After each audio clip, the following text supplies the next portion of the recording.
So day mao na ni tanan day nga akong ihatag day katong bitong sanina nga akong gi-post day nga akong ipanghatag. So mag-meet up na ko ugma day sa akong tagaan ani. So mo na akong gihatag sa iya day katuning terno day nga bag-o pa kay sa tanan green. Dayon isa ra ka tawo akong tagaan ani day haday, bali isa ra ni siya ka tawo. Then kani day mao ni ang orange. Then kani wala pa ni nasuot sa akong anak kana.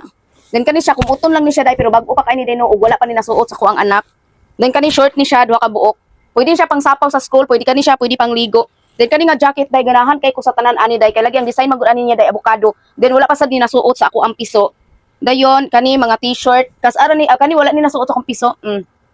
Wala na siya nasuot. Then kani is nasuot na ni niya pero dili kay siya ingon nga gamit kay niya ba. So mo ni tanan ako ipanghatag ugma. Then kani nga dress day ganahan kay ko sa tanan ani. Kay lagi day nindot kani siya og tila kung maplansya bitaw ni nimo day grabe ni siya day kanindot og tila jud nga dress. Then dili naman ako ang piso so ako na siya ihatag.